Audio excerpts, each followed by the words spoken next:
Salve galera, tudo bem? Vinícius aqui da Fracaro, estamos começando mais um FracaroCast, o podcast oficial da Fracaro Serviços Contábeis. Esse episódio, pessoal, é o número 15 e dessa vez mais um convidado muito especial. Vai falar de um tema muito bacana, um tema que a gente às vezes não dá a devida importância por achar que é uma coisa muito básica, mas é uma coisa que dá muito trabalho para você desenvolver, que é a liderança, né? Liderança de equipes, desenvolvimento de equipes. E para falar sobre isso aqui eu trouxe o Jameson Moreira, especialista em produtividade pela Véu Consultoria, né? Focado em processos, né? Que no fim acabam em pessoas. Jameson, seja bem-vindo aí, prazer estar aqui com você aqui, que bom que você conseguiu acertar a agenda aí para a gente continuar conversando. Eu né? que agradeço, Vinícius, pela oportunidade, pela confiança, né? De colocar o nosso nome junto com o teu dentro de um programa tão fantástico, essa iniciativa tão bacana que você criou aí. Maravilha, Jameson. Jameson, então vamos começar aqui para o pessoal conhecer um pouco você, mais Jameson, pessoa física, né? Sim, primeiramente. CPF. É o CPF. Conta pra gente um pouquinho da tua origem, onde você nasceu, um pouco da sua história de vida, né, do início da vida e como você se interessou por esse mundo de produtividade, de processos de pessoas. Muito bem, nasci em Curitiba, 1982 era o ano. Lá nessa época a gente tinha outra realidade, né, no cenário econômico. Então eu venho de uma família humilde, mas uma família de gente que trabalhou. Eu fui criado na base do olhar, o exemplo do trabalho. O único detalhe é que eles ensinaram uma vertente do trabalho na força bruta, né? Toda a minha família sempre mostrou que se conquistava algo pela força do braço. E isso, logicamente, como a gente segue, dizem que a palavra leva e o exemplo arrasta, né? Eu acabei também, no começo da minha carreira, olhando por essa perspectiva, que eu tinha que suar a camisa para conquistar qualquer coisa na minha vida. Hoje continua desse mesmo jeito, né? Não dá muita Mas coisa. a gente sua talvez um pouco mais a testa, né? A gente processa muito mais a questão intelectual, nossa capacidade intelectual para conquistar aí outros tipos de objetivo. Mas o ano era 82, minha mãe com 14 anos à época, né? Era uma bebê, uma criança, engravidou do meu pai, que no dia que eu nasci, 22 de outubro, ele fez 18 anos. Minha mãe fez ali uma cirurgia, né? Uma cesariana, e ficou algumas semanas internada. E ela chamou meu pai no hospital e falou, ela e o irmão dela, né, meu tio, falou, viu, eu preciso que vocês registrem o Anderson.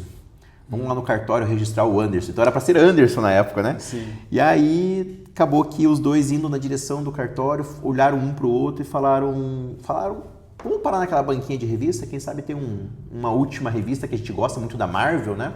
E tinha lá a última edição do Homem-Aranha.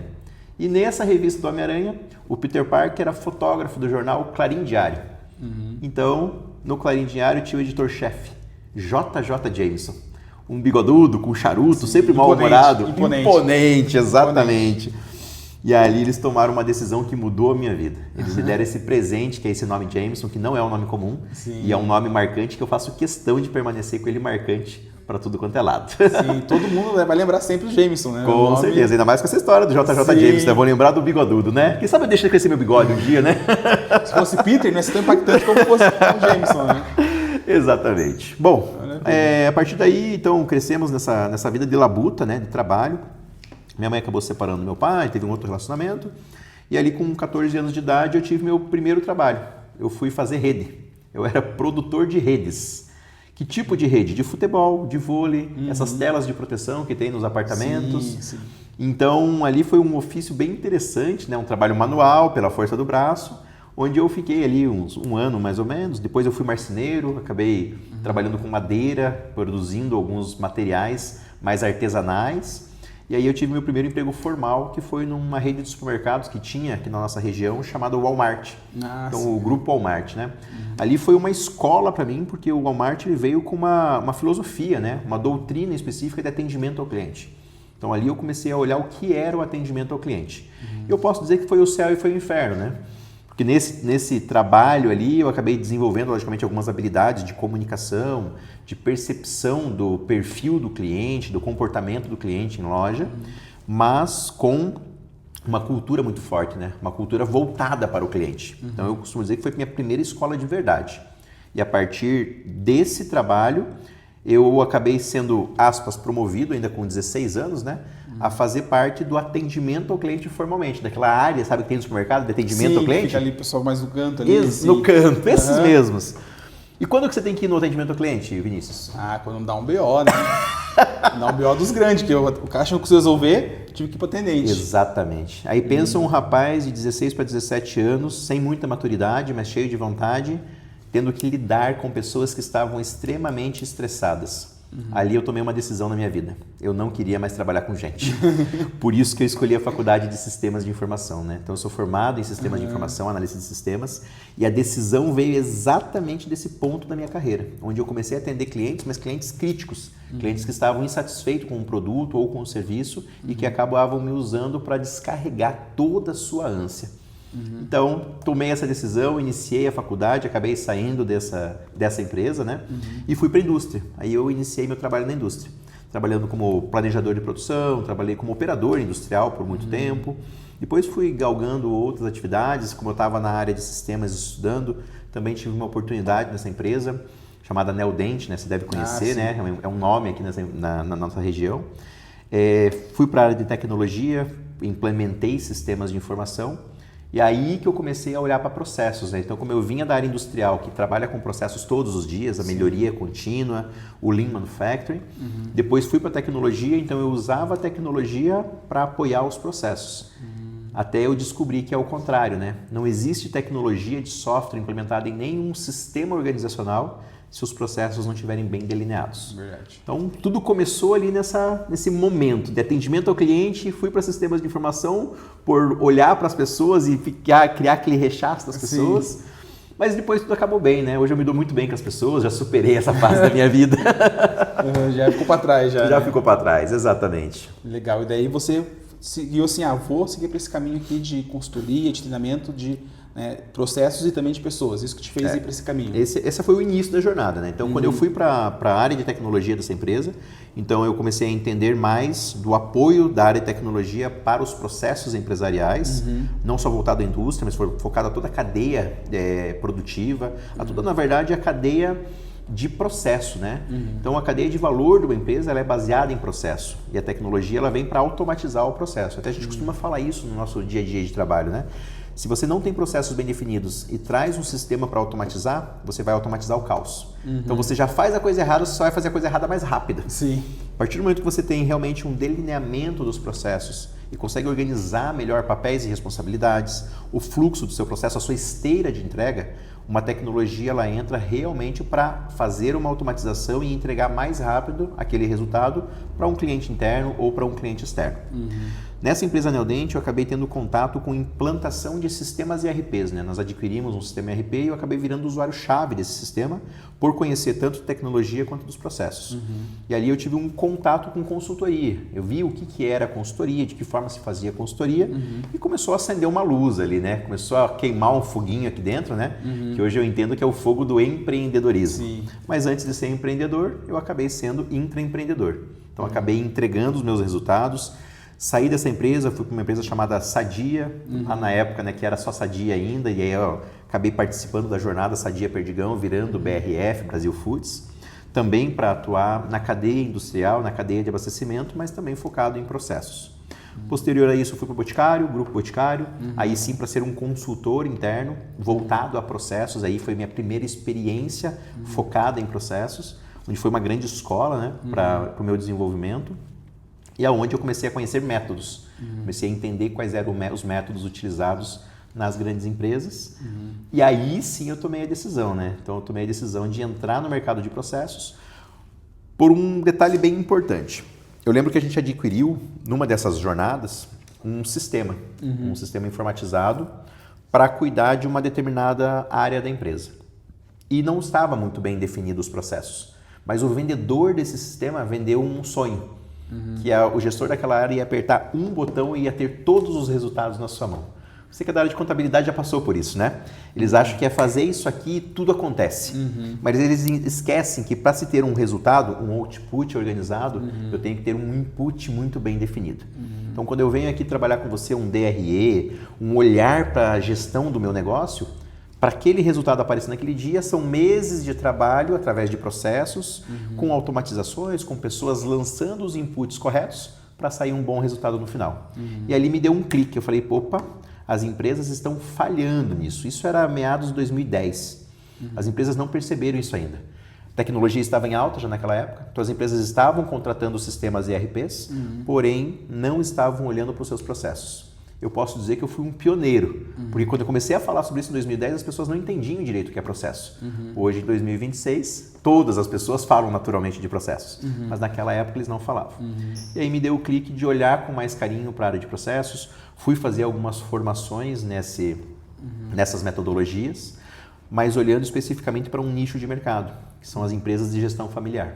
As empresas não só de pequeno e médio porte, pode ser uma empresa de grande porte, mas que tem gestão familiar. Sim. E as empresas de gestão familiar têm problemas nos seus processos. Exatamente. Ou não estão mapeados, ou não estão definidos, ou não estão organizados, ou não tem indicador para entender os processos, para cuidar dos processos, para controlar os processos.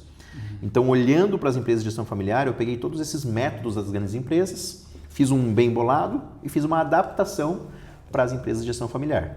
Claro, percebendo o tamanho da cauda longa que tinha ali, né? As empresas de gestão familiar no Brasil são responsáveis por 90% do faturamento. Então, 90% das empresas que tem no Brasil são de gestão familiar.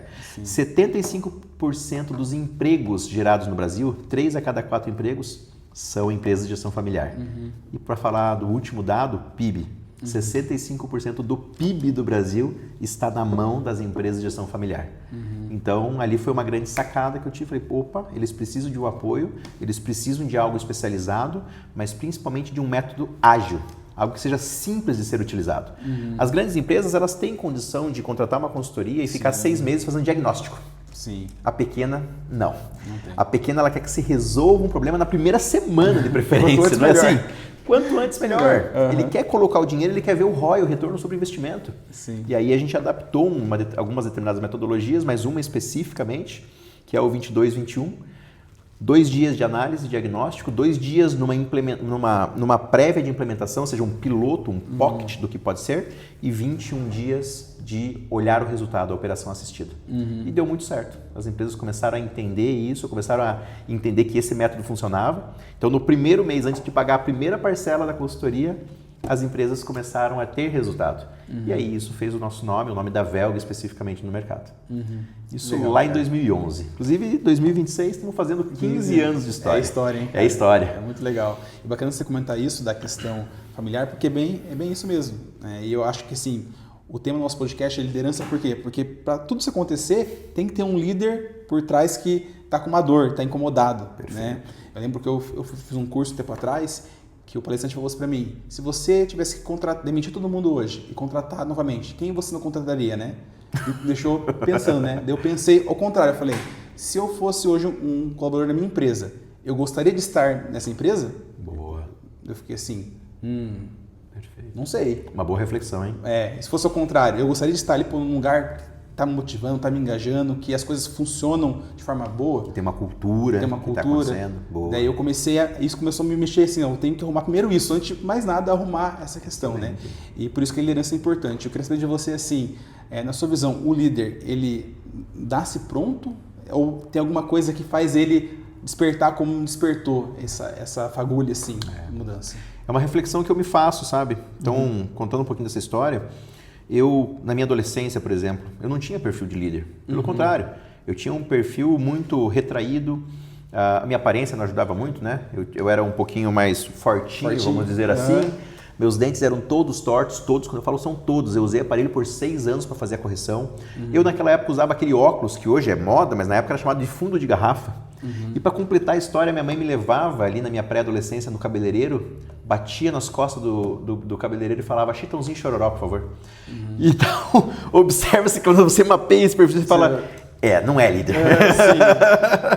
Sim. Então, eu vejo que quando eu fui para fazer atendimento ao cliente e que eu comecei a me desenvolver na parte de comunicação, ali eu entendi que liderança não tem a ver com cargo, tem a ver com influência. Tem a ver com mobilização, tem a ver com persuasão e convencimento. Então, eu sou um caso, sabe, que eu passei pelo processo de treinamento para ser líder. Um pouco desse treinamento, a minha carreira contribuiu, porque eu fui sendo colocado em cargos que eu precisava desenvolver, principalmente a comunicação. E vamos combinar, 60% da comunicação é escutar as pessoas. Então, naquele momento que as pessoas chegavam lá naquele atendimento ao cliente do mercado, bravas, nervosas, invocadas com aquela situação que tinha acontecido, a primeira coisa que eu falava é, me diga qual é o seu problema que eu estou aqui para te ajudar. Eu não tentava resolver, eu não tentava puxar para um lado para o outro, só me diga qual é o seu problema. E a pessoa desabafava, ela falava. E aí, normalmente, a pessoa dava uma respirada fundo depois que ela falou, tô até mais leve agora. Olha só que importante. Então, só no processo de escutar aquelas empática. pessoas, empatia, exatamente. O processo da empatia é escutar. O se colocar no lugar, às vezes, não é tentar se colocar realmente, é escutar para entender qual é a real dor daquela pessoa. E muitas vezes a dor era um desabafo. Aí, a partir daquele desabafo, eu novamente me posicionava como um líder, porque eu era um líder daquele processo. Eu estou aqui para te ajudar. Então, eu tenho as seguintes opções. Então, uma vez que eu entendi qual era o problema real e que eu dava opções, pode ser que algumas das opções não eram favoráveis para o cliente, mas são opções. Sim, com e aí certeza. eu aprendi também a me perguntar quais são as nossas opções. E isso leva para a minha carreira como um todo. Atendimento ao cliente. Posteriormente, faculdade de sistemas. Né? Eu achei que ia lidar só com computadores. Eu acreditei que ia lidar com zeros e uns e nunca mais ia trabalhar com pessoas. Que descaso, né? Com as pessoas. Que ingenuidade. Acabou que nessa empresa que eu fui trabalhar com planejamento de produção, fui trabalhar no chão de fábrica e depois com tecnologia, a todo momento eu interagia com pessoas e o interagir com pessoas nas posições que eu estava eram momentos em que eu tinha que persuadi-las a executar determinadas atividades.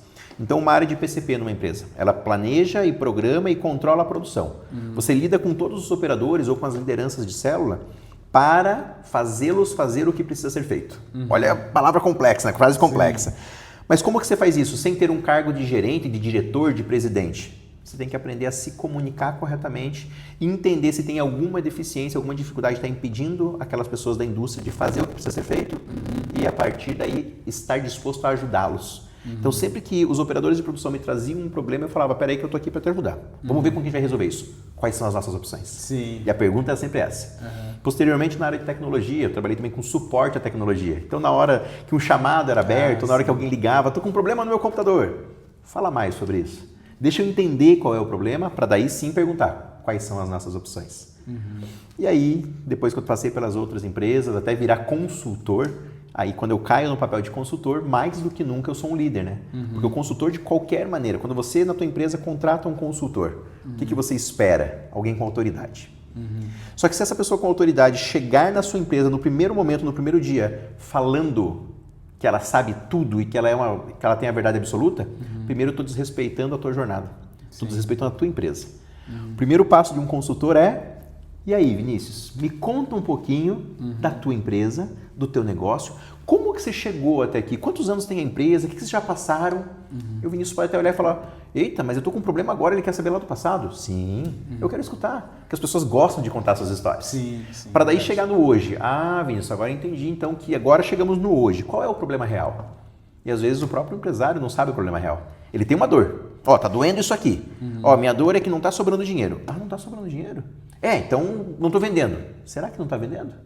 Será que o teu fluxo de caixa não tá incorreto? Será que o teu custo está errado e você não está conseguindo fazer essa receita virar lucro de verdade? Então, a partir do momento que você se dispõe a escutar as pessoas, você está sendo um líder, porque as pessoas querem ser escutadas. Aí, logicamente, vem os próximos passos, né?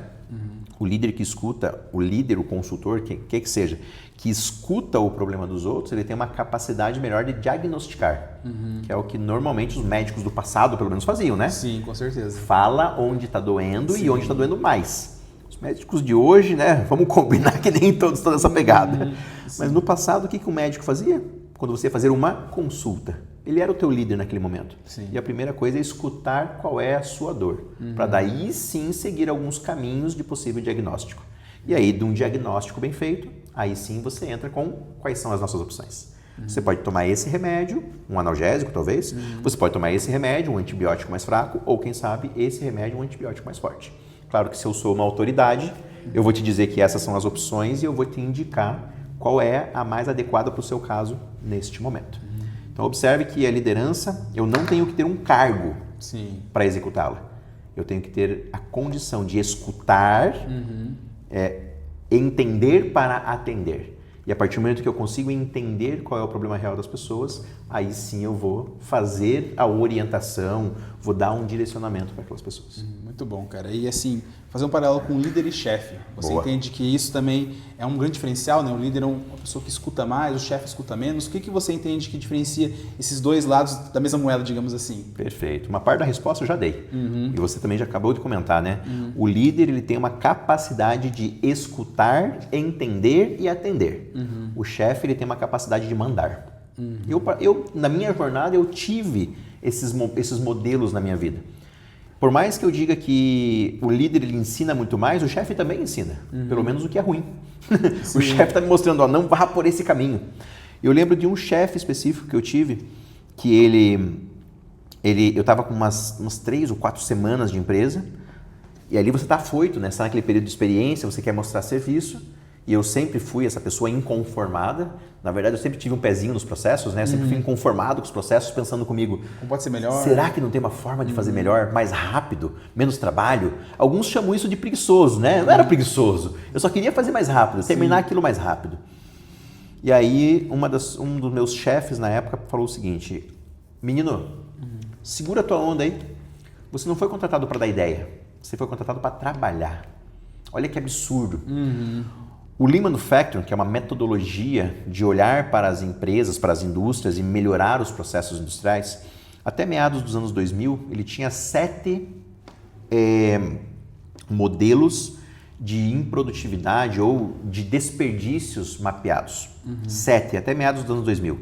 E aí falava em superprocessamento, em retrabalho, em paradas, em logística demais, ou seja, são os retrabalhos de uma indústria.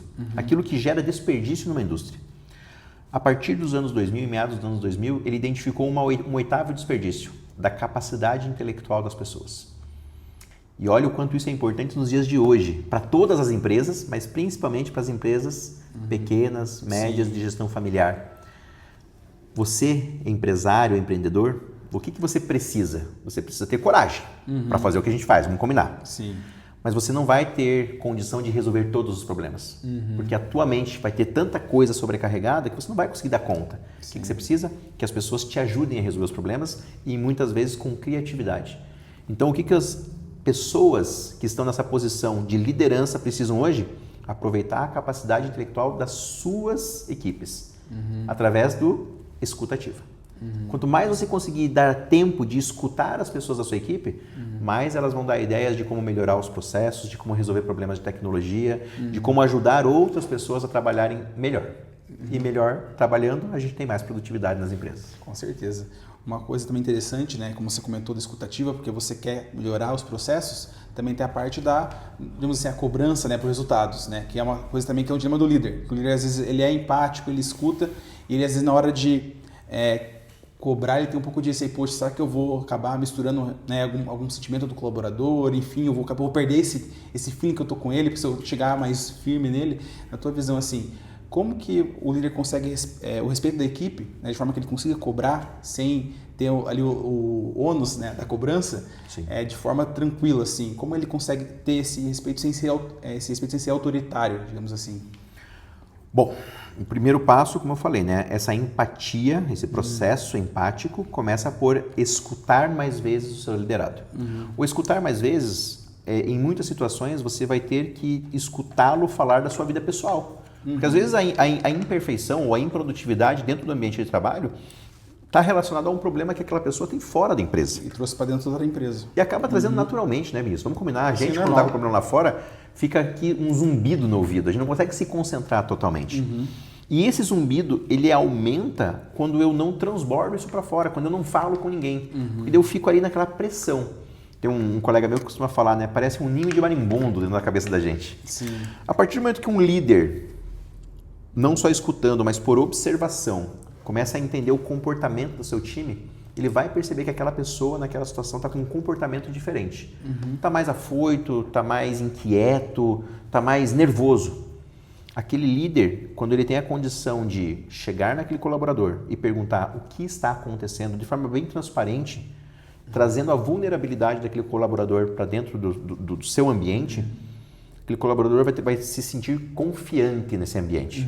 E confiança gera produtividade. Toda pessoa que confia no ambiente, ela se entrega mais. Não necessariamente aquele líder vai se colocar numa posição de resolver o problema do colaborador, mas o simples fato dele escutar o colaborador, ele vai ter uma um grande ganho no laço de confiança. E a partir desse momento, quando eu tenho o laço de confiança bem estabelecido na relação líder-liderado, o que eu tenho posteriormente? Eu tenho a possibilidade de falar de uma maneira às vezes mais áspera, no sentido da cobrança com esse liderado, porque eu tenho a confiança dele. Agora, eu não presto atenção nele, eu não escuto ele e ainda vou cobrar as metas dele, vou cobrar resultado dele, vou cobrar quando ele não é produtivo, vou cobrar improdutividade. Essa pessoa não confia em mim. Primeiro, na primeira situação, na primeira palavra que eu soltar, você está improdutivo. Dentro da cabeça do colaborador começa a haver um processamento de ele malemar me enxerga aqui e ainda vem me cobrar resultado. Então observe que todo líder vai ter que cobrar resultado em algum momento. Sim. Resultado maior daqueles que já estão performando, resultado ainda maior daqueles que não estão performando. Mas com todo o seu time tem que ter um laço de confiança. E a confiança começa no momento que eu percebo o indivíduo, assim como aquele filme Avatar, lembra? Isso. Que eles se comunicam falando como eu enxergo você. Sim. Esse é o papel do líder. Eu enxergo cada uma das pessoas da minha equipe. Ah, mas minha equipe é muito grande. Traga sublíderes para dentro. Sim. Quebre sua equipe em squads menores e tenha sublíderes dentro dela. E aí você vai ter uma condição de falar com cada indivíduo, de interagir com cada indivíduo e que esse sublíder possa propagar também esse exemplo de liderança para os seus liderados também. E a gente isso é feedback, né? No modo geral, é um feedback que a gente tem que dar um feedback para o colaborador que não está entregando o resultado, né? Com certeza. E você tem que o mais importante do feedback não é nem a forma que você vai dar, digamos assim, tem feedback sanduíche, primeiro você fala uma coisa boa. Tem métodos, né? Tem métodos, mas assim, você acha que o ambiente, estando num ambiente de escuta ativa ali, de respeito, o feedback fica muito mais fácil de ser dado, não importa se ele for feedback negativo ou positivo. Não só acho, eu acredito com autoridade, né? A gente implementa esse modelo dentro das empresas por onde a gente passa. Eu participei desse modelo com bons exemplos de liderança. Quando eu tinha um ambiente de confiança, o feedback ele vai muito mais naturalmente. Porque eu entendo que aquele feedback é quase que uma mensagem. Você já é bom e você pode melhorar. Porque quando um líder está dando um feedback para um liderado e ele começa do jeito certo, com um método certo, eu te enxergo todos os dias e agora chegou a hora de nós conversarmos. Nós estamos conversando porque eu quero te manter na equipe. Porque eu estou aqui para dizer onde você precisa melhorar para que você performe ainda melhor. Por que performar melhor? Aí entra aquele bom livro do Simon Sinek, né? Comece pelo porquê. Esse é top. Então, por que você precisa melhorar? Porque a nossa área tem uma meta, porque você individualmente tem uma meta, porque a empresa tem uma meta a ser atingida e você, com a sua performance, contribui com um pedacinho dessa meta. Começou pelo porquê, o ambiente é confiável, eu enxergo ele todos os dias, ele vai receber aquilo como um presente. Agora, se esse ambiente não for confiável, se esse ambiente ele for deturpado na relação líder-liderado, ou se você for só um chefe, você vai tentar falar com aquela pessoa, você vai tentar explicar, ela não vai enxergar isso como um presente, ela vai se irritar e você provavelmente vai acabar perdendo essa pessoa. É complicado, né? Porque, como você falou, se não tiver um ambiente favorável para o feedback, né? Ele não vira um presente, vira uma crítica, uma ameaça, algo do tipo, né? Perfeitamente. Beleza. E na tua visão, assim, dando para o pessoal umas dicas, assim, com base na tua experiência de treinamentos, consultorias em várias empresas que você teve ao longo dessa jornada, né? Que hábitos diferenciam, assim, os líderes fora da curva dos líderes que são líderes ok, assim, na tua visão? Eu diria que primeiro é a coragem de ser líder. O líder de verdade ele tem que ter coragem, porque lidar com pessoas por si só já é complexo, né? Você está lidando com uma pessoa diferente de você, uma pessoa que tem uma vivência, teve toda uma experiência diferente, vem com traumas, vem com crenças, e aí você tem que encaixar essa pessoa num novo ambiente. Isso por si já é complexo. Sim. Além disso, você tem um processo de liderança a ser executado, ou seja, através da tua orientação, da tua gestão, porque o líder tem que ser gestor e tem uma diferença entre liderar e fazer gestão, Sim. né? Você vai ter que fazer aquela pessoa dar um resultado específico, performar. Primeiro ponto, logicamente, é treinar, né? Você tem que dar o treinamento, você tem que deixar claro para essa pessoa. Então, antes do feedback, é a comunicação do que aquela pessoa tem que fazer, em qual prazo ela tem que fazer, quase no modelinho 5W2H lá, né? O que fazer, até quando fazer, como fazer. Poxa, mas não é óbvio o que ela tem que fazer? Óbvio para quem? Se você passou pelo processo, é óbvio para você. Sim. Mas lembrando que a sua história é diferente daquela pessoa. Então, o óbvio para você não é óbvio para todos. E o óbvio tem que ser dito. Às vezes não só dito, escrito. Com certeza. A partir do momento que você treina aquela pessoa, desenvolve aquela pessoa tecnicamente, aí entra um outro desenvolvimento comportamental. Então, a partir do momento que você tem um olhar comportamental para aquela pessoa, a primeira parte do comportamento é o teu exemplo. Se você é um líder que vai escutar, que vai trabalhar o feedback construtivo, que vai chamar a atenção no momento correto, aquela pessoa se acostuma num ritmo e num ambiente construtivo. Se você é um chefe destrutivo, logicamente você vai repassar isso para essa pessoa. Exatamente. E é questão de coragem primeiro, né? Pô, quero estar à frente, né? Liderança é você dar um passo à frente de todo mundo. Você vira o espelho, né? E também vira a vidraça, digamos assim, né? Mas para ser esse exemplo também, né, Vinícius? Muito importante. O primeiro C é de coragem, o segundo C é de conhecimento. O líder bom é aquele que tem conhecimento, e não só conhecimento sobre a sua área. Ele tem conhecimento muitas vezes variável. Então, o que eu sempre falo para os líderes, aquelas pessoas que têm uma posição de líder? O teu conhecimento quem faz é você. Através de uma leitura, através de escutar um podcast como o nosso, através de você escutar um e-book dentro do teu carro, num trânsito que você está passando, através de uma leitura de um artigo. Então, hoje em dia, com o advento da internet, você tem várias opções de adquirir conhecimento. O que o conhecimento te proporciona? A leitura especificamente te proporciona? Primeiro, um vocabulário mais vasto. Você começa a ter um repertório de palavras muito mais condicionado. Você consegue dar respostas mais assertivas. Você consegue conversar, se comunicar melhor com as pessoas de hierarquia superior, de hierarquia inferior ou os seus pares. A partir daí, o teu liderado vai te respeitar porque ele sabe que além da coragem de liderar, você tem conhecimento sobre liderança. E o terceiro C é a constância. Você tem que ser líder todos os dias. Não tem opção de eu sou líder segunda e terça, aí quarta, quinta e sexta eu faço trabalho operacional. O teu liderado ele precisa de você todos os dias como um filho. E aí a constância da liderança é que alguns líderes se perdem. Porque eles acham que vão liderar só em alguns momentos. A pessoa pode não estar na sua presença, mas ela te vê de longe e você continua sendo o exemplo mesmo de longe.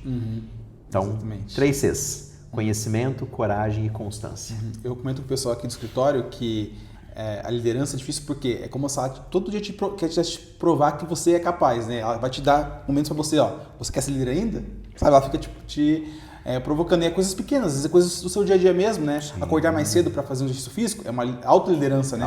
Estou me liderando para fazer algo, né? Excelente. E para a gente conseguir ter essa autoliderança, que acho que é o primeiro passo de um bom líder, né? Ele se liderar, né? Ele não ser ali, não seguir ali uma tendência, ele ter a própria autogestão. Partindo do princípio que ele é o exemplo, né? Que ele é o exemplo. Se ele não tiver autoliderança, ele não vai ser exemplo de liderança. Exatamente. Tem a questão que hoje está muito em alta, né? Que é a inteligência emocional, né? O cara é uma pessoa equilibrada, uma pessoa sensata. Na tua visão, como que a gente consegue desenvolver essa inteligência emocional na liderança? Na liderança? Bom, eu falei aqui que cada um tem a sua história. E dentro das histórias das pessoas existem os setênios, né? Cada 7 anos de vida. Cada 7 anos existe um processo de mudança dentro do cérebro das pessoas. O cérebro, fisicamente, ele muda. E a ciência explica isso. Sim.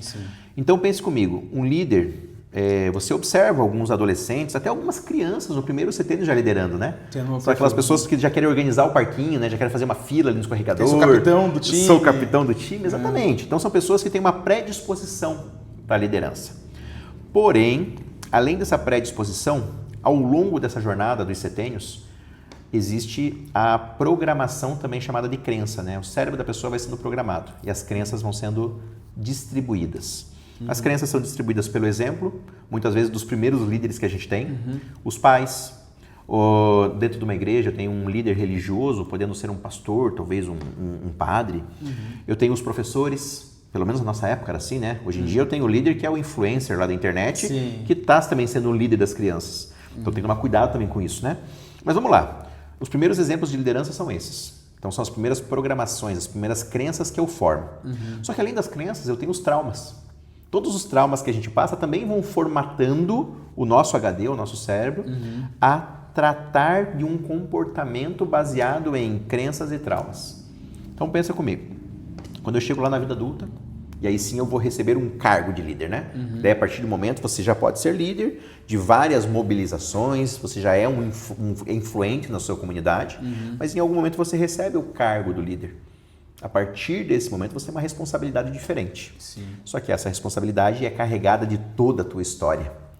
Então, nessa situação que tem uma história por trás do teu papel de líder naquele momento, você vai liderar baseado nas suas crenças e nos seus traumas. E como que a gente faz para reprogramar isso? Existe condição de reprogramar? Existe, com toda certeza. Mas é um trabalho árduo, principalmente quando vários setênios já foram passados. A gente costuma dizer que entre os 28 e os 35 anos, que é bem as épocas que as pessoas estão na transição para a liderança, é onde elas ficam mais resistentes à mudança, porque as suas crenças já estão bem gravadas. E aí entra um outro fator, que é o percentual consciente e o percentual inconsciente do seu cérebro. 10% apenas é consciente. Sim. Todo o restante dos 90% são inconscientes. Então existem traumas e crenças que foram gravadas e que você nem sabe que estão ali, mas você passou porque a tua jornada é longa e a tua atitude ali pelos 28 a 35 anos nesse setênio, ela às vezes é uma atitude que te denigre como líder, mas que tem uma relação direta com o teu passado. Então quando você falou de autoliderança, eu também digo do autoconhecimento. Sim. O primeiro passo para a inteligência emocional é você se autoconhecer, saber quais são os seus gatilhos, saber dos seus traumas e tratar os seus traumas. Sim. Saber das suas crenças e cuidar das suas crenças e, quem sabe, rever as suas crenças. Então, eu sempre digo que um bom líder, para ele realmente ter inteligência emocional e ser respeitado pela sua equipe, ele tem que primeiro estar em paz com ele mesmo. Fazer essa jornada do passado, fazer esse olhar para o passado. Se você teve problema com seus pais, com a sua família, com ex-namorados, com ex-maridos, com ex-esposas, cuide disso. Sim. Trate isso. Resolva isso, ressignifique cada jornada para que você consiga ter uma performance melhor com as próximas pessoas que vão passar na sua vida. Porque senão você vai descarregar toda a sua raiva nas próximas pessoas e podendo ser inclusive o seu time. E não tem culpa de nada. Não tem culpa de nada. Exatamente, não tem culpa de nada. Exatamente, cara, que legal. E assim, vamos supor que tem alguém vendo aqui a gente e a pessoa se motivou a ser líder, porque quero, né, alcançar esse cargo. Na tua visão, quais são os principais erros assim, que o líder iniciante comete, que ele teria que tentar driblar assim, para conseguir ter uma liderança melhor no futuro? Tem uma metodologia de análise comportamental chamada DISC, que fala dos perfis comportamentais e que se baseia em 4 perfis principais e que todo mundo tem esses perfis em percentuais específicos. Então o DISC, D-I-S-C, D, dominância, I, influência, o C é de pessoas conformes, é a conformidade, e o S é de estabilidade, pessoas estáveis. Então pelos nomes das palavras você já tem uma noção, né? Então tem pessoas que são mais dominantes, líderes mais dominantes. É aquele que coloca a mãozinha, sabe, na cintura e fala, isso aqui vai acontecer, doa quem doer. Conheço bem uma assim. A grande questão da dominância é que você ganha as pessoas não, você ganha os resultados através da imposição. Você está impondo o resultado. O segundo potencial dessa análise é o I da influência. O influente é aquele que, através da comunicação, desenvolve a habilidade de persuasão. Então, é aquele que não coloca a mão na cintura, mas tem uma linguagem corporal adequada, te olha no olho, te escuta com atenção e pergunta quais são as opções. Então, eu estou trabalhando em cima de uma influência. Sim. Existe ainda o estável, então ele tem uma estabilidade muito estruturada, e essa estabilidade, ele não gosta de conflito, ele gosta de trabalhar sempre dentro de um protocolo, além da conformidade. O conforme, ele é processo puro, né? Dê as regras que eu vou cumprir as regras, né? Lembrando, as pessoas têm um pouquinho de cada uma desses perfis, só que algumas se destacam mais. Sim. E também existem líderes, cada um com um pouquinho desses perfis, e alguns que se destacam mais. Então, o que eu posso dizer? Que o líder que é só dominante, então ele tem 90% de dominância, 10% de estabilidade, 10% de conformidade, 10% de influência, ele é um líder que vai ser rejeitado durante a sua jornada. Eu digo isso com autoridade porque eu fui esse líder.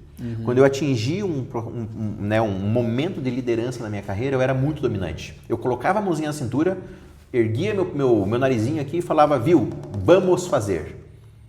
As pessoas até faziam, mas não com respeito. Elas faziam talvez pelo medo, faziam talvez pela imposição, faziam talvez porque não tivessem escolha.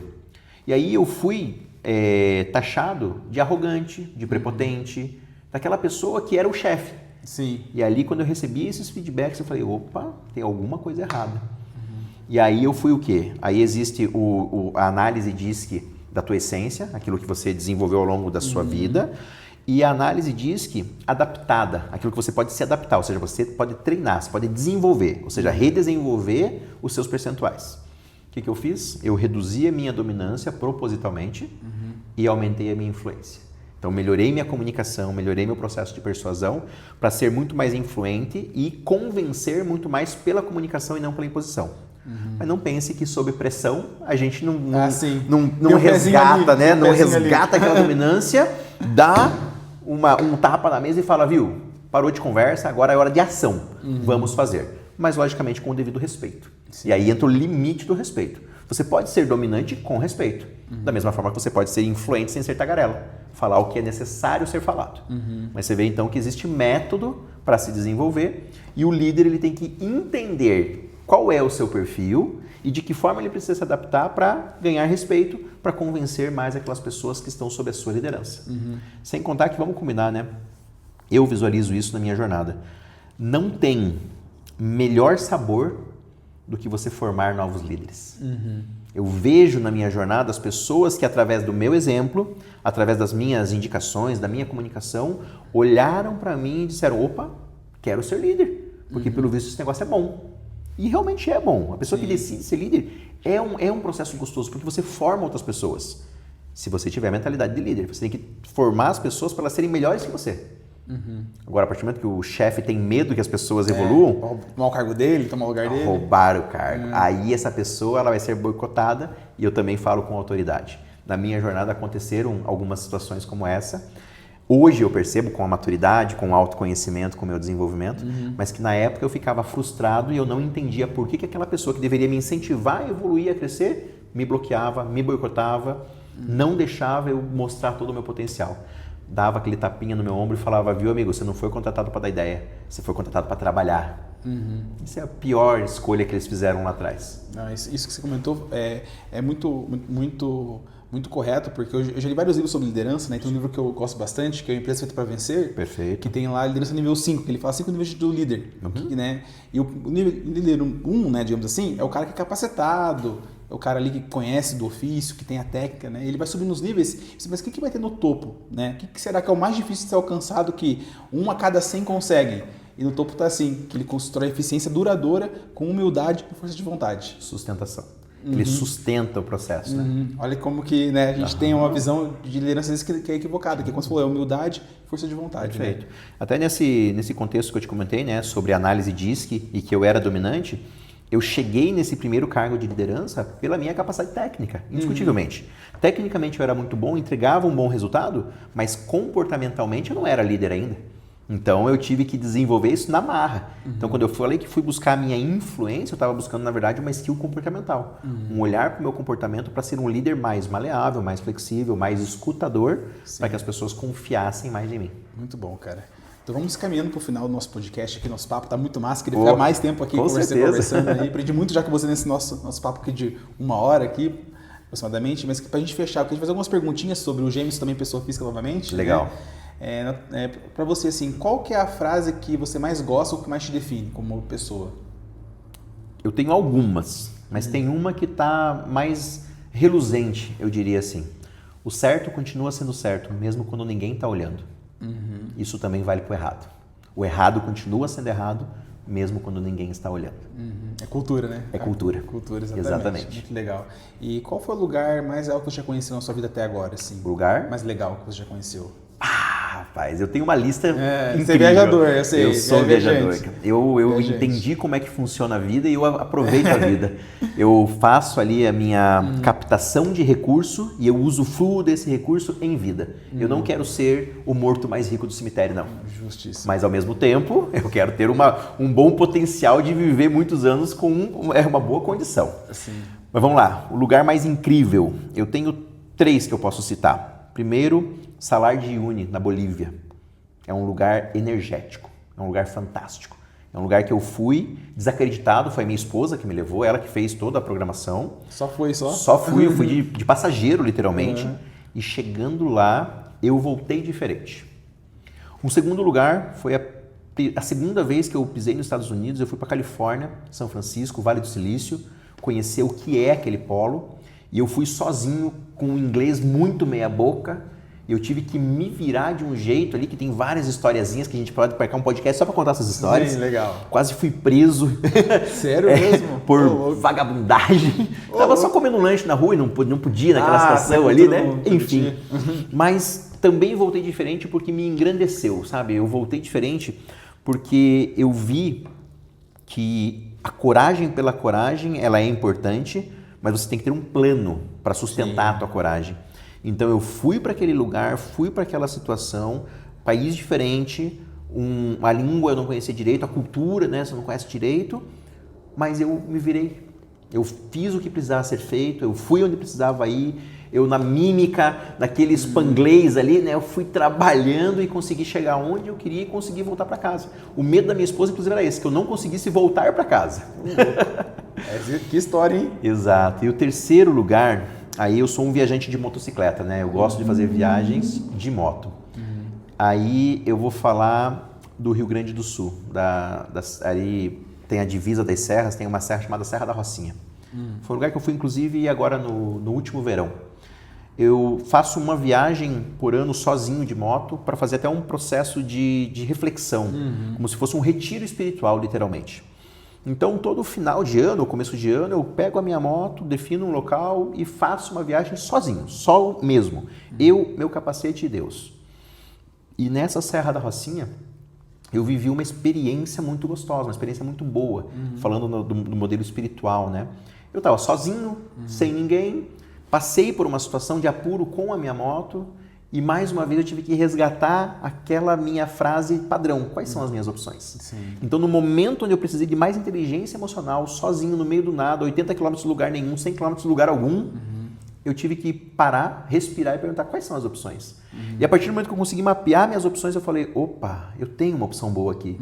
Optei por ela, montei um plano, fiz o que tinha que fazer e quando eu terminei de fazer, era quase no final da tarde assim, eu saí no topo de um morro que dá bem num cânion e eu olhei o pôr do sol. Nossa. E aquilo ali foi literalmente uma recompensa. Então, ou seja, eu talvez precisava passar por aquele apuro para dar valor àquele pôr do sol.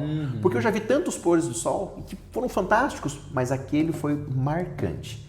Então eu posso dizer, Bolívia, Vale do Silício nos Estados Unidos, na Califórnia, e a Serra da Rocinha no Rio Grande do Sul. Você vê que não tem nenhum contexto glamuroso, mas que tem uma conexão. Que legal, cara. Inclusive, quando a gente fala de viagens, né, Vinícius? Eu sempre falo para as pessoas, além de eu ser empreendedor, eu sou educador, né? Sou da área de educação. Eu dou aula em algumas instituições, como a FAI, como a PUC, como a FGV. E eu digo que no processo de educação, no processo de adquirir conhecimento, como a gente até falou nesse nosso papo aqui, existem duas formas principais de adquirir conhecimento. Uma é através do estudo. Então você estuda. Você pode estudar uma pós-graduação, uma graduação, você pode estudar num livro. E a segunda forma é viajando. Porque quando você viaja, primeiro você conhece um mundo diferente do seu. Então você enxerga outras possibilidades. Segundo, você conhece pessoas diferentes daquelas que você está convivendo no dia a dia. Então você pratica uma língua, você vê uma cultura, você minimamente escuta uma história diferente. E terceiro, você volta com uma bagagem. Sim. E é essa bagagem que em todas essas 3 viagens que eu falei para você, eu falo que de todas elas eu voltei diferente. Mas vamos combinar, às vezes a gente sai aqui de Curitiba e vai para Morretes e faz um rolê fora do comum e você já volta diferente. Então não importa para onde você for, qualquer viagem vai te tirar da tua zona de conforto. Sim. Viagem é uma forma de aprender. Que legal, cara. E assim, qual lugar você ainda quer conhecer, que você tem um sonho assim, eu tenho que ir esse lugar até o fim da minha vida? Tá na ponta da língua esse. Aurora Boreal. Noruega ou Islândia? Deve ser bonito, hein? Nossa, deve ser bonito, realmente. Eu fico pensando, né? É um plano, né? Eu já montei esse plano, já desenvolvi ele, já sei quanto custa, tá no meu 5W2H, tá no meu quadro de sonhos pendurado no meu guarda-roupa. Então isso não é se vai acontecer, é quando vai acontecer. Mas eu penso que o campo energético que gera aquele fenômeno, não que eu vou voltar apenas diferente, eu vou presenciar um fenômeno magnífico da natureza. Sim. E que todas as pessoas que vão falam, Jameson, as pessoas voltam diferente.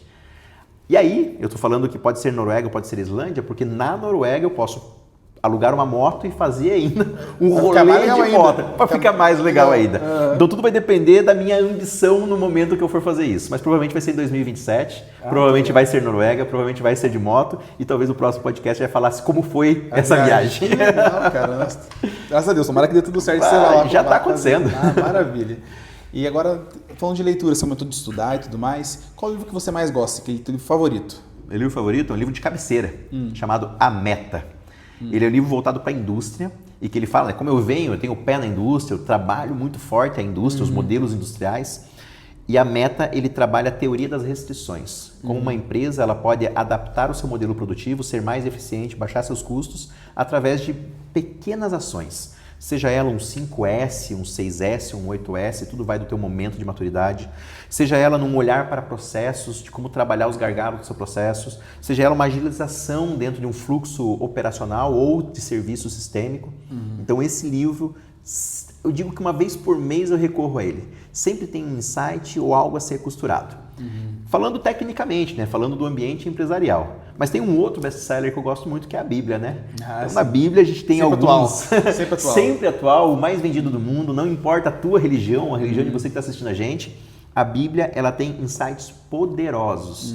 E um dos que eu sempre trago como uma reflexão em todos os lugares que eu vou é a parábola do filho pródigo. Você deve conhecer também, sim, né? Isso aí é clássico. 2 irmãos, um deles meteu o louco com o pai e falou, pô pai, quero abrir uma startup, vem metade da minha herança aqui que eu vou voar. E o pai, um sábio, falou, tá bom, vou dar aqui pra você, você vai voar, então boa sorte, né?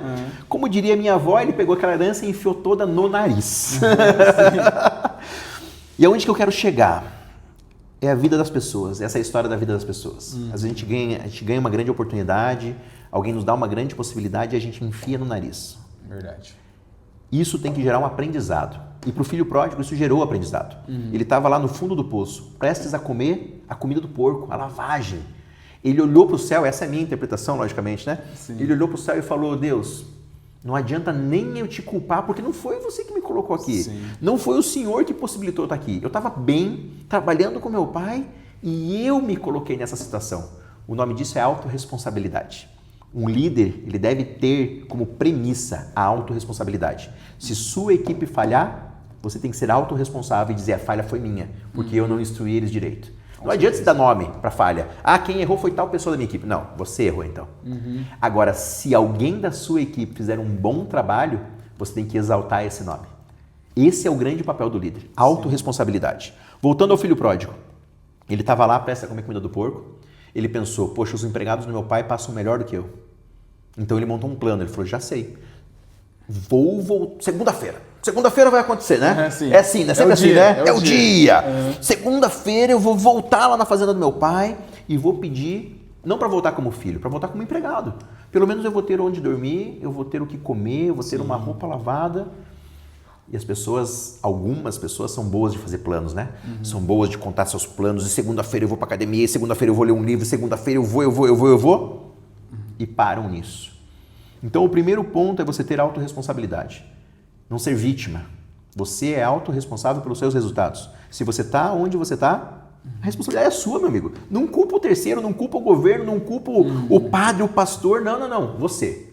Você tomou decisões para chegar aqui. Autorresponsabilidade. Segundo, tenha um plano. Quais são as suas opções? Quais são as suas opções? Escolhe uma ou duas delas e trabalha nesse plano. Desenvolve esse plano. Mas o terceiro é o mais importante. TBC. Tira a bunda da cadeira. Faz acontecer. Coloca o plano em prática. Você falou para mim antes de começar essa conversa aqui, antes feito do que perfeito. Vamos fazer?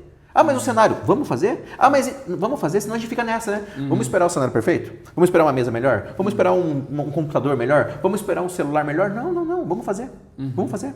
Vamos fazer com o que a gente tem. Isso, inclusive, é um modelo filosófico, né? O estoicismo. Sim, com certeza. Faça o que for preciso com a condição que você tem. O que está dentro do seu controle? Faz acontecer, dá o passo. E depois você vai galgando os outros degraus. Nossa, muito legal. Bacana. E na parte assim de filmes, que filme que você mais gosta assim? Rapaz, eu não sou tanto do filme. Mas Se eu disser o que eu mais gosto, eu gosto de filmes de descompressão. Então, normalmente eu não assisto um filme para agregar conhecimento. Eu assisto um filme para descomprimir. Então, em momentos de tensão, normalmente eu escolho um filme com Adam Sandler. Ah, sim, só para gente grande, esposa de sim. mentirinha, sabe? Aqueles bem... Porque o cara, ele é fantástico dentro daquele mundo que ele criou. Sim, ele é bom mesmo. Agora, existem sim alguns filmes que me marcaram muito, né? Um deles é o Coach Carter, né? O treinador Carter, esse é bom também. que ele treina aquele time de basquete nos Estados Unidos e tem toda aquela instrução e que fala sobre liderança. Um outro filme bacana é o cara que mudou o jogo, acho que é com o Brad Pitt, ele é um treinador de beisebol. Sim. E através de fatos e dados ele faz uma análise do time e leva o time a um track record totalmente fora do contexto. Então acho que esses são os dois que eu lembro que falam sobre liderança, um mais voltado à parte motivacional e outro mais voltado à gestão de fatos e dados. Bacana, cara. E assim, eu vou perguntar do hobby, mas acredito que seja bicicleta, certo? Ou tem mais algum fora da de bicicleta? Tem de bike, tem. de moto. Moto, né? Isso é o que eu encontrei. Sim. Nossos hobbies. Bom, eu sou aventureiro. Claro que motocicleta está no topo da lista. Ah, sim. Mas eu tenho alguns outros, né? Eu gosto do balonismo, eu sou um praticante de rafting, já tenho 14 anos, então o rafting está na minha essência. Inclusive, é um treinamento que a gente desenvolveu lá na empresa, né? É um dos team buildings que a gente tem é o rafting, por realmente ter um contexto muito legal. Já pulei de paraquedas, agora não faço tanto mais isso.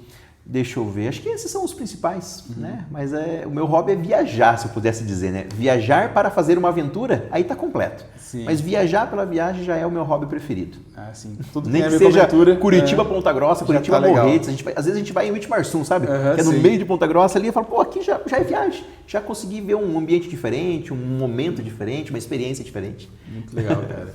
E comida, assim, qual comida que você mais gosta? Comida. Carne.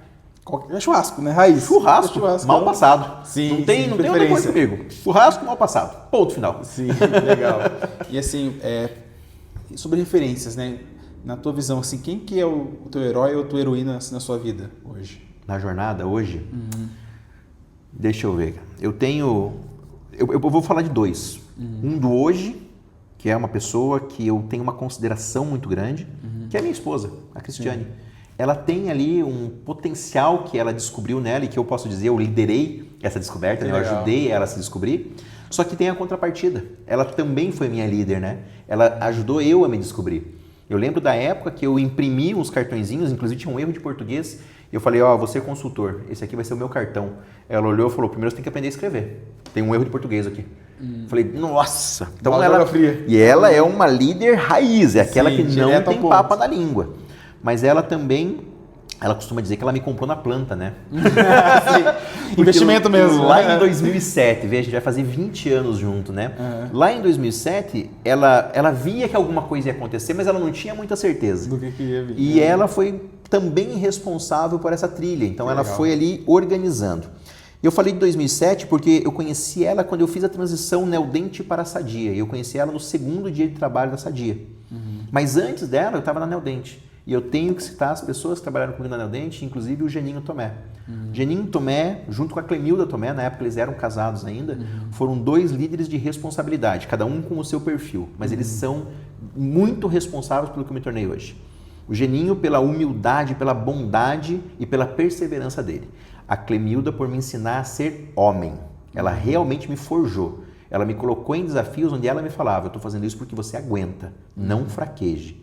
Então, Clemilda e Geninho, na época da Neodente, quando eu fiz a transição, quando eu comecei a trilhar uma jornada de coragem, conheci a Cristiane, ela foi a minha líder, a pessoa que foi o meu exemplo para chegar aqui onde eu estou hoje e que não é o final da história, né? Ainda tem muita coisa a rolar. Muito legal, cara. E fazendo assim uma auto-reflexão, na sua visão, qual que é o seu principal defeito e a sua principal virtude? Essa é difícil, né? Essa é complexa. Defeito. Eu podia falar do perfeccionismo, que tanto se fala, né? Mas não é o perfeccionismo. Eu acho que é o nível de exigência comigo mesmo. Eu fico exigindo mais do que talvez o meu cliente, a pessoa que está esperando um resultado, precisa. E aí, com isso, eu acabo me cobrando além do necessário. E essa cobrança acaba gerando uma compressão muito grande. Eu acabo ficando ali numa situação de compressão e que acaba, inclusive, atrapalhando os meus pensamentos, os meus resultados, o meu desenvolvimento. Então, esse nível de cobrança que eu faço comigo mesmo, ele, às vezes, me atrapalha muito na minha jornada. Pressão interna, né? Pressão coisa interna, assim de dar a cobrança, né? E uma qualidade, eu acho que eu sou corajoso. Minha coragem de fazer. E isso até é representado pelos vários nichos da minha vida, né? Então, quando eu falo da moto, né? Eu tenho moto há muitos anos, mas subir numa moto é um ato de coragem. Com certeza. Que tem gente que não faz, mas nem a pau. Eu sou um exemplo disso. É isso. A tua coragem ela pode estar espelhada em outras situações, mas subir numa moto para mim é um ato de coragem. E toda vez que eu subo para fazer uma viagem, eu vejo o quão corajoso eu tenho que ser para seguir aquela trilha. Ou ir para os Estados Unidos sem falar inglês, sozinho, É um ato de coragem. Ou abrir uma empresa em 2011 sem saber muito bem o que ia fazer, é um ato de coragem. Ou pedir minha esposa de casamento sem saber no que ia dar, é um ato de coragem. Então eu vejo que, se eu posso dizer que eu tenho uma qualidade que eu me orgulho, é a minha coragem. Eu tenho coragem de fazer o que precisa ser feito. Desde que eu faça aquela pergunta, quais são as minhas opções? Com certeza. Você comentou aí de 2011, né? E vamos fazer assim uma retrospectiva, se voltasse no tempo para aquela época, o Jameson de hoje voltasse para 2011, encontrasse o Jameson de 2011, aquela que estava, né, começando por esse caminho. O que você diria para esse cara? Não desista. Eu desisti 3 vezes da Velk. Eu não teria desistido. Olhando por um espectro, essas 3 vezes que eu acabei desistindo me fizeram voltar com mais sangue no olho. Mas eu vejo que eram 3 momentos que a Velk estava passando que eu não precisaria ter desistido. Que ela daria jeito, que ela daria tracionamento. Então eu vejo que aqueles 3 momentos eu repensei. O último momento foi pandemia ali, né? 2020. Todo mundo repensou. Exato. Então eu considero, eu sei que é muito ousado falar isso, mas eu considero que foi a última vez que eu ia desistir. A pandemia foi a última vez que eu desisti da Velk.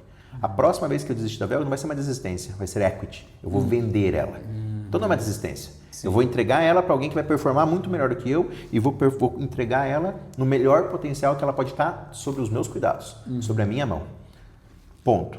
Então eu falaria isso para essa pessoa.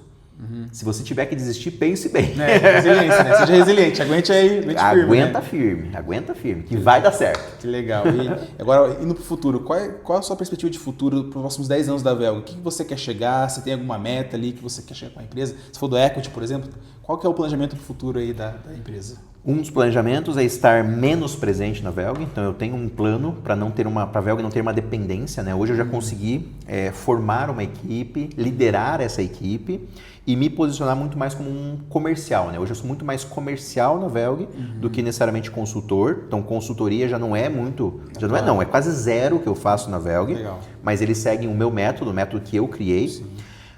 Agora, como treinador, existe uma dependência ainda. Inclusive, alguns clientes, eles querem comprar o treinamento do Jameson e não da Velg. E aí, isso ainda eu consigo gerenciar, logicamente, mas eu quero que essa dependência diminua consideravelmente. Inclusive, do próprio setor comercial. Eu tenho um plano aí para até o final desse ano já ter alguém aprendendo o processo comercial. Bacana. E que, inclusive, comercialmente, eu possa dar vazão à operação comercial. Para que eu possa viajar de moto? Não, ainda não. Também um pouquinho. Mas a ideia é me dedicar aos outros negócios que a gente tem, né? Então eu tenho uma construtora que está embrionária, está começando ali uns trabalhos. Eu tenho um projeto de uma fazenda de proteína, que é uma coisa diferente para o mercado, né? Estamos falando aí em criação de grilos, porque o percentual de proteína de um grilo é muito maior do que o gado.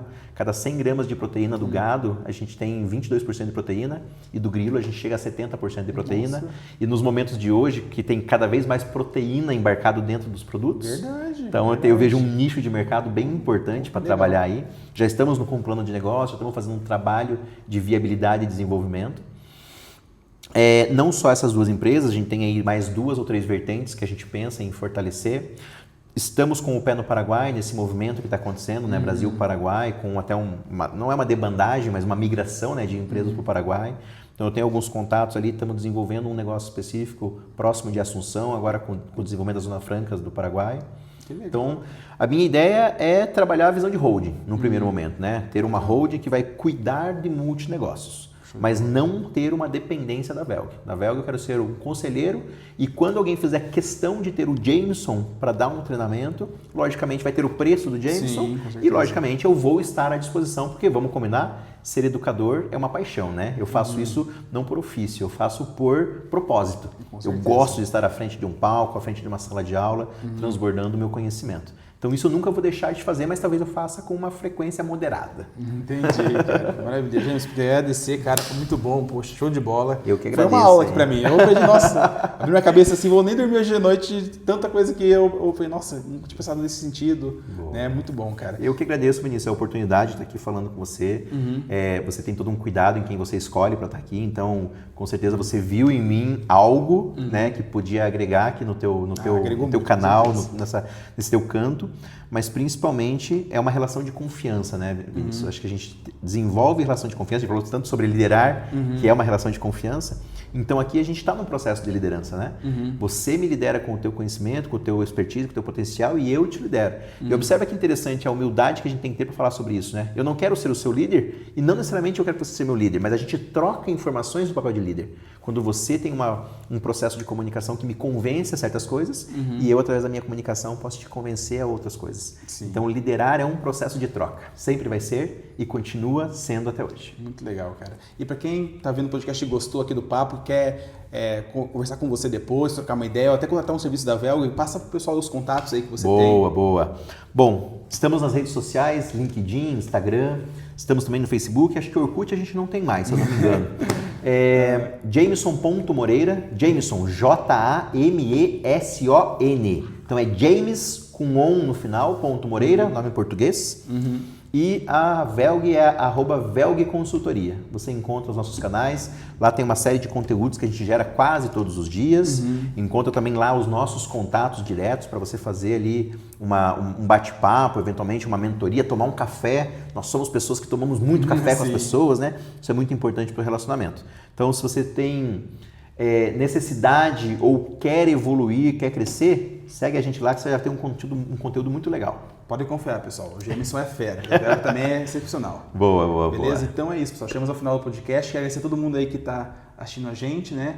Então fiquem com Deus aí e até a próxima, tá? Valeu, gente. Tchau. Até logo. Obrigado.